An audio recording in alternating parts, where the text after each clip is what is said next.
Здравствуйте! В эфире информационный выпуск Амшейк Шара. Сегодня в программе. 6 семейных пар граждан Абхазии отмечены посольством России в Абхазии медалями и грамотами за сохранение семейных ценностей. СУЭС проводит плановые работы по замене оголенных линий электропередачи на новые современные провода. В Гагарском и Гудаутском районах выявлены факты выращивания наркосодержащих растений.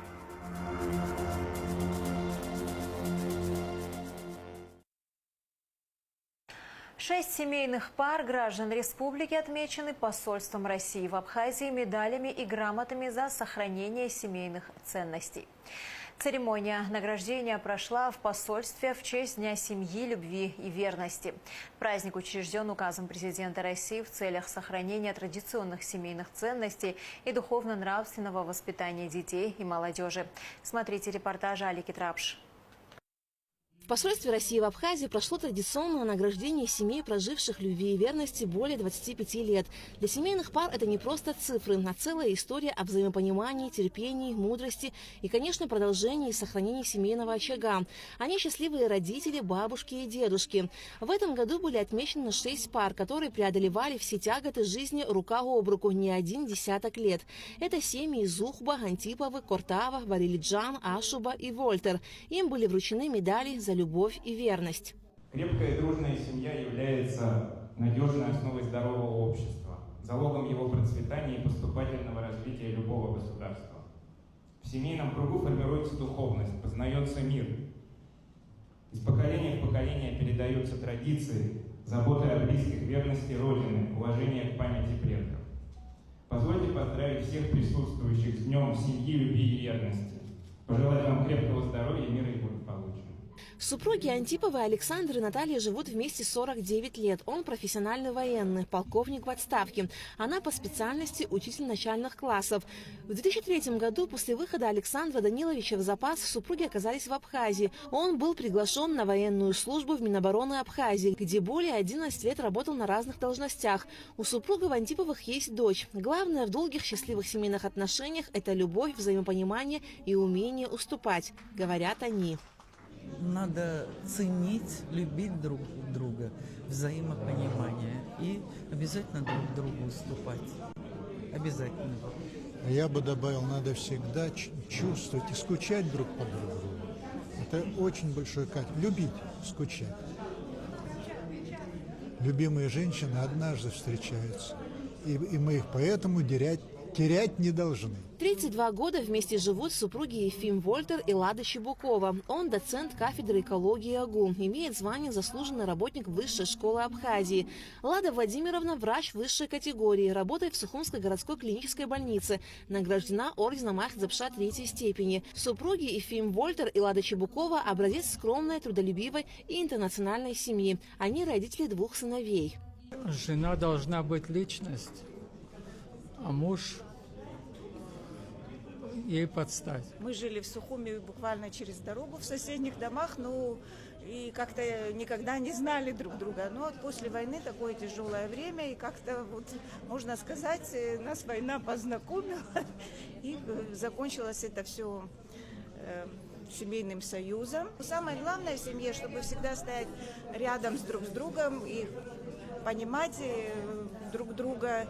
И я думаю, вот эти все семейные ценности мы передадим нашим детям, нашим, надеюсь, будущим внукам. Временно исполняющий обязанности руководителя представительства Россотрудничества в Абхазии Константин Сарваниди поздравил семейные пары с Днем семьи, любви и верности. Отметил, что в республике уже порядка 70 семей награждены медалями и грамотами за сохранение семейных традиций, основанных на любви и верности. День семьи, любви и верности действительно нацелен на сохранение и укрепление духовно-нравственных ценностей. Этот праздник подчеркивает важность семьи как основы общества, способствует развитию взаимопонимания, любви и уважения в семейных отношениях и посвящен памяти святых Петра и Февронии Муромских, которые считаются покровителями семьи и брака в православной традиции.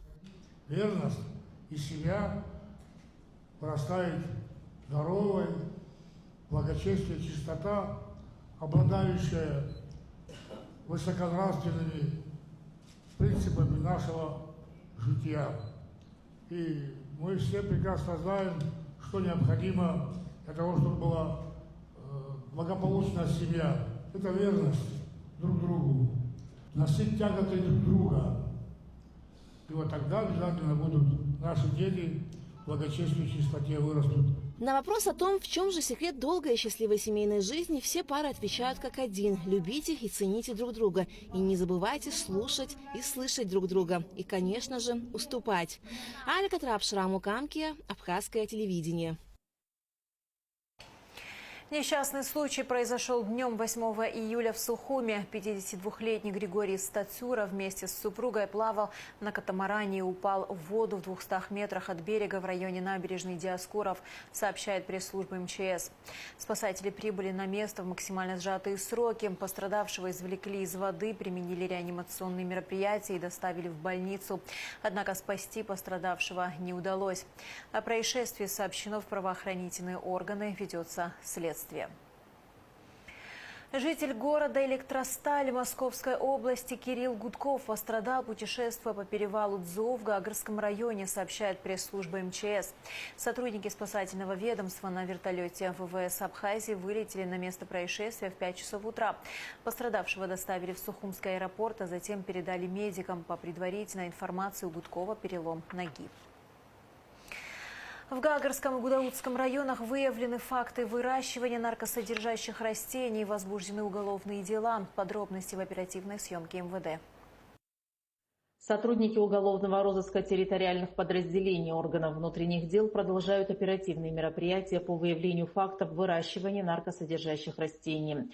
Так, следственным отделом Гагарского РУВД обвинение в незаконном культивировании запрещенных к возделыванию на территории Республики Абхазия растений предъявлено Кондакчан Карену Андрониковичу, 1986 года рождения.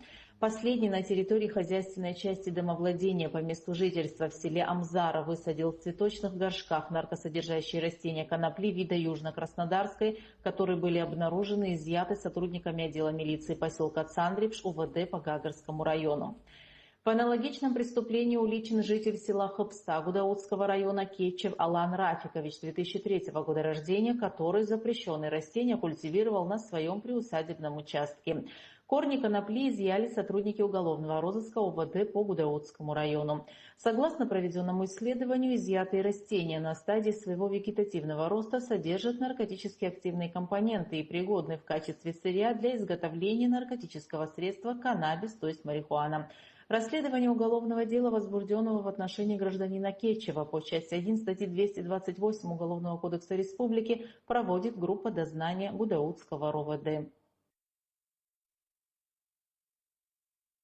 СОЭС проводит плановые работы по замене оголенных линий электропередачи на новые самонесущие изолированные провода.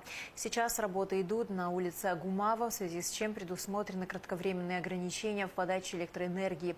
На месте работ побывала Гунда Шоуа. Сухумское управление электросетями приступило к очередным плановым работам по модернизации электросетевого хозяйства. Ключевым элементом является замена устаревших оголенных линий электропередачи на современные самонесущие изолированные провода. Данные работы направлены на повышение надежности и безопасности энергоснабжения столицы, а также на снижение потерь электроэнергии при ее передаче. Прокладывается провод СИП для дальнейшей модернизации сетей, установки приборов учета. Тоже приводит как и к улучшению качества электроснабжения, так и к повышению собираемости платежей. Там, где устанавливаются новые приборы учета, там, конечно же, повышается платежная дисциплина абонентов, потому что есть возможность у системы дистанционно, без участия оператора, проводить отключения, и это приводит к тому, что абоненты начинают обращаться и повышается платежная дисциплина. По заявкам работы ведутся ежедневно. У нас 2 номера горячей линии, на которые отвечает наш оператор диспетчерской службы. Это всем известные номера. 226 43 25, 226 43 26. Диспетчерская служба работает именно по заявкам населения. А сетевые районы и остальные ремонтные бригады уже работают по улучшению, ремонту и модернизацию именно в сетях. Реализация проекта позволит существенно минимизировать риски коротких замыканий и обрывов проводов, особенно в непогоду, сильном ветре и обледенении. Применение СИП также способствует снижению несанкционированных подключений к электросетям, что является важным фактором в борьбе с хищением электроэнергии. Важно отметить, что в основном плановые работы назначаются на летний период из-за протяженности светового дня. Вчера было дано объявление, это плановые работы, мы проводим их в летний период, потому что в зимний период оставлять для абонентов на долгое время без напряжения, мы понимаем, холодно и у нас нет альтернативного источника отопления, поэтому стараемся проводить в летний период. Во-первых, позволяет световой день, погодные условия и, соответственно, и температурные условия окружающей среды тоже. Также мы можем частично передать нагрузку, которая распределяется по сетям, которые находятся в ремонте, на другие сети для того, чтобы минимизировать отключение по районам города. А в зимний период времени такой возможности у нас нет из-за большой загруженности электросетей.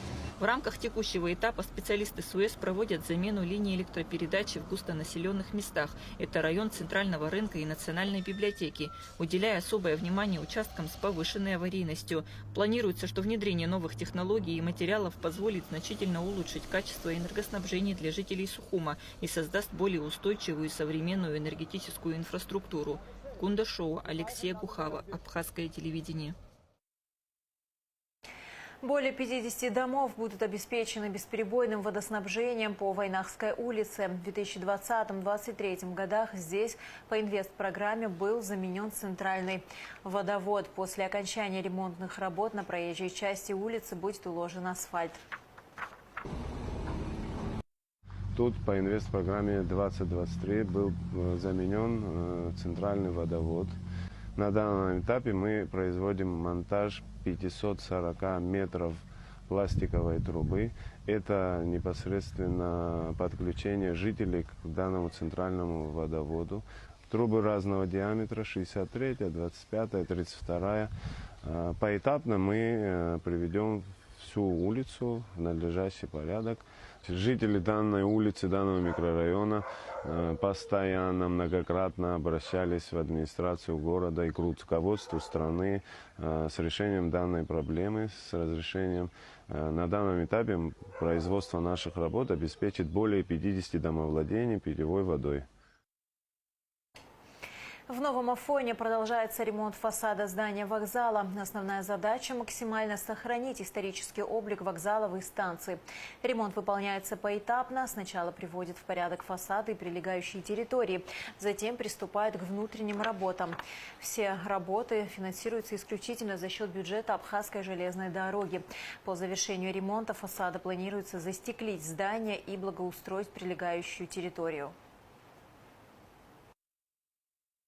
В данный момент ведется чистка стен от старой краски и замена оконных и дверных проемов. Выбор цвета фасада, а также оконных и дверных проемов согласовывается с управлением историко-культурного наследия для сохранения исторического облика фасада. Все работы проводятся с собственных средств РУП АЖД.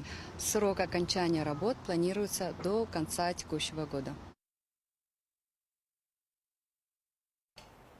В субботу, 12 июля, Очимчир отметит День города. Праздничные мероприятия начнутся с возложения цветов к памятнику погибшим в Отечественной войне народа Абхазии. На набережной будут организованы сельскохозяйственная выставка и экспозиция изделий местных мастеров. Также в программе мастер-классы по музыке и изобразительному искусству, выставка работ юных художников. Для жителей и гостей города подготовлена концертная программа с участием ансамбля народного танца и песни «Ирцах», игровые зоны, показательные выступления по стрельбе из лука, турниры по шашкам. 16 июля в зале Республиканского центра народного творчества Абхазии имени Кортуа состоится 12-й республиканский фестиваль авторской бордовской песни «Пою тебе, Абхазия». В нем примут участие как местные авторы и исполнители, так и известные российские барды из Краснодара и Черкесска. В рамках фестиваля также будет представлена экспозиция из фотографий серии «Спасение» фотографа-журналиста, лауреата конкурса Союза журналистов Кубани «Золотой объектив-2024» Анны Кравец, посвященная работе волонтеров на побережье Черного моря. И в завершении выпуска о погоде. В среду 9 июля в Абхазии ожидается ночью и утром без осадков. Ближе к вечеру местами возможен дождь. Температура воздуха ночью 15-20, днем 25-30 градусов. Температура морской воды 23 градуса.